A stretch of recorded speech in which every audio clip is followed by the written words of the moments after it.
राजदीप सरदेसाई से हमेशा ही सवाल रहा है कि वो कभी भी बंगाल के मुद्दे पर ज्यादा कुछ बोलते नहीं हैं।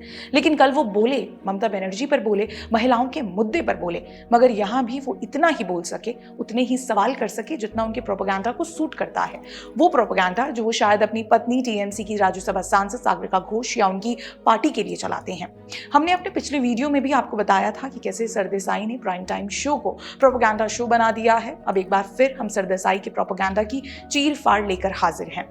अपने प्राइम टाइम शो में उन्होंने दर्शकों को बताया कि ममता बनर्जी सरकार बलात्कारियों के लिए बनाए गए कानून में फांसी की सजा लेकर आई है। उनका मकसद शायद ये हाईलाइट करना था कि ममता बनर्जी महिलाओं के खिलाफ अपराध को लेकर बहुत चिंतित है। मगर यहाँ ये पूछना तो बनता है कि क्या उन्होंने एक बार भी बंगाल की मुख्यमंत्री ममता बनर्जी से सवाल किया कि अब क्या बंगाल में अलग से कानून चलेगा? क्या उन्होंने ममता बनर्जी से सवाल किया कि उनकी सरकार ने मौजूदा कड़े कानून होने के बावजूद भी अपने राज्य में उन कानूनों को महिलाओं की सुरक्षा के लिए कितना क्रियान्वित किया है? रेप और पॉक्सो में न्याय देने का काम करने वाली 11 fact track court Mamata Banerjee ने आज तक चालू क्यों नहीं की? आपको याद होगा कि केंद्रीय महिला एवं बाल विकास मंत्री अन्नपूर्णा देवी ने हाल ही में ममता बनर्जी को भेजे गए अपने पत्र में क्या विषय उठाए थे। जी हाँ, बलात्कार के खिलाफ कड़े कानून की ममता बनर्जी की मांग को लेकर केंद्रीय महिला और बाल कल्याण मंत्री अन्नपूर्णा देवी ने बताया था कि कैसे ममता बनर्जी और उनकी सरकार राज्य में महिलाओं की सुरक्षा के लिए गंभीर नहीं है। राजदीप सरदेसाई ने एक बार भी इन मुद्दों को लेकर ममता बनर्जी या उनकी सरकार से सवाल नहीं किया। आखिर सरदेसाई ममता बनर्जी से ये सवाल क्यों नहीं कर सकते कि अगर आप बलात्कारियों के लिए फांसी की सजा का कानून लेकर आई हैं तो खुद आपके प्रशासन ने आरजीकर मेडिकल कॉलेज में हुए इस जघन्य अपराध की जांच में सहयोग क्यों नहीं किया? क्या प्रशासन का इस्तेमाल सबूत मिटाने के लिए किया गया? आखिर क्यों आपके प्रशासन ने ऐसे जघन्य अपराध की पीड़िता की माँ बाप से उसकी मृत्यु को लेकर झूठ बोला? क्यों आपकी पुलिस ने गुंडों को अलाउ किया कि वो हजारों की संख्या में मेडिकल कॉलेज में रात में घुसकर वहां तोड़फोड़ करें ताकि क्राइम सीन को तहस नहस करके सबूतों को खत्म किया जा सके?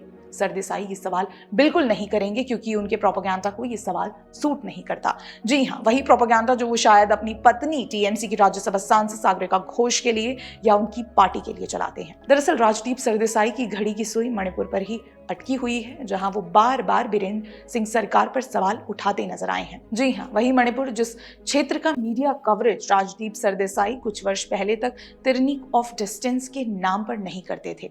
जी हाँ, राजदीप सरदेसाई ने वीरेंद्र सिंह सरकार की आलोचना की और साथ ही ये भी कहा कि सरकार वहां शांति का प्रयास नहीं कर रही है। ये कहे हुए वो इस बात को पूरी तरह से इग्नोर कर गए कि ये 2 दिन पहले जो अशांति फैली वो किसने फैलाई।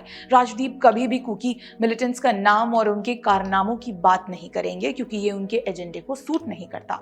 खैर, अब चूंकि हम राजदीप सरदेसाई के एजेंडे वाले शो प्राइम टाइम की बात कर ही रहे हैं तो ये बता दें कि राजदीप सरदेसाई ने अपने शो में एक और खबर चलाई, मगर अपने काम और प्रोपेगेंडा अनुसार।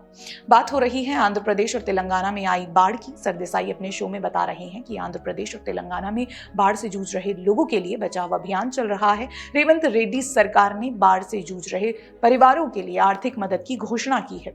मगर जैसा मैंने आपको पहले भी बताया कि राजदीप सरदेसाई अपने काम और प्रोपेगेंडा अनुसार ही खबरें दिखाया करते हैं। राजदीप सरदेसाई आपको ये नहीं बताएंगे कि तेलंगाना के मुख्यमंत्री रेवंत रेड्डी ने अपनी जनता और केंद्र सरकार से क्या झूठ कहा है। हम बताते हैं। दरअसल रेवंत रेड्डी ने तेलंगाना में बाढ़ से जान गंवाने वालों का गलत डेटा पेश किया था। उन्होंने बताया कि भारी बारिश के चलते अब तक 16 लोगों की मृत्यु हो चुकी है, जबकि हकीकत ये है कि भारी बारिश के चलते अब तक 31 लोगों की मृत्यु हो चुकी है। इसको लेकर बीआरएस भी रेवंत रेड्डी की जमकर आलोचना कर रही है, मगर ये आपको राजदीप सरदेसाई कभी नहीं दिखाएंगे। वो कभी भी इन सरकारों पर सवाल करते नजर नहीं आएंगे।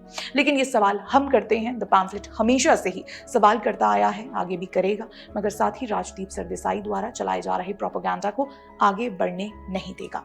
धन्यवाद।